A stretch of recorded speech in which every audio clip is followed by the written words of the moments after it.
Hey everybody, it's Chris here with another Motivation Monday.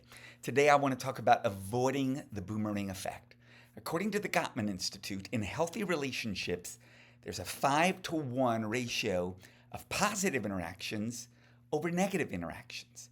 That means people who want to experience dynamic, life-giving relationships need to constantly be investing positive affirmation, encouragement, and kindness into those relationships at a rate of at least 5-to-1 in terms of positive interactions over negative ones. This kind of intentionality will allow us to avoid the boomerang effect. Jesus described it like this. Matthew 7, 1-3 in the Message. Don't pick on people. Jump on their failures. Criticize their faults. Unless, of course, you want the same treatment.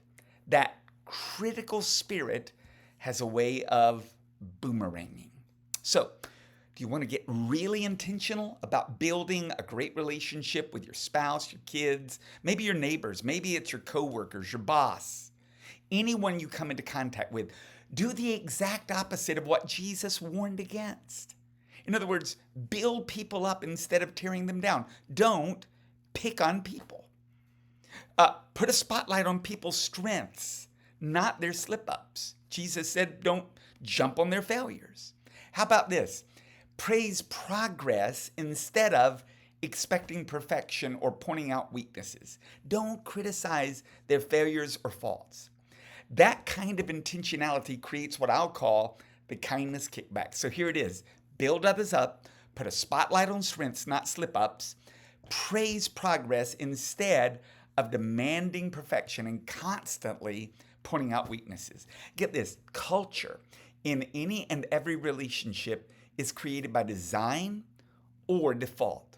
When you practice the kindness kickback, you're creating it by design. So here's a few examples of how you can make this happen today. You're a boss, walk into the company, walk up to that guy or gal who's done a great job for you and just say something like this. Hey, this company is blessed to have you part of the team. The work you did on the Johnson account, it was above and beyond.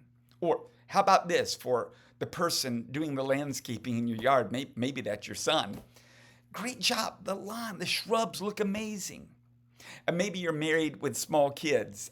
You might want to say to your husband, you're such a great dad. I love it when you play with the kids after work. Or maybe you say this to your wife, you're an incredible wife and mom. The way you care for me and the kids, it's like almost superhuman. Maybe your spouse or a child or relative is making changes in the area of health and fitness. Why not say something like this? Your commitment to health and fitness, it's inspiring. You're killing me. You're inspiring me. How about this? Whenever I get an unexpected just thinking of you text while I'm at work, it's the best part of my day. How about this? You make life so much fun. I love to see you smile. I love to hear you laugh. It brings me joy. How about this for your spouse? You are one of God's best gifts to me. Or how about this to maybe your kids? I love hanging out with you. Just being near you makes life so stinking good. Remember, the magic ratio for relationships that thrive is 5 positive interactions over every negative one. I can tell you in most relationships, it's flipped. It's the exact opposite. That's why the boomerang effect occurs. That's why we're stuck in what Emerson Eggerichs called the crazy cycle. But when you practice the kindness kickback and you build others up instead of tearing them down, when you put a spotlight on strengths, not slip-ups, when you praise progress instead of demanding perfection and pointing out weaknesses, well, you'll see your relationships start to transform. So go out, make it happen today, practice the kindness kickback. That's it for Motivation Monday. I'll see you for Relationship Wednesday. Have a great day.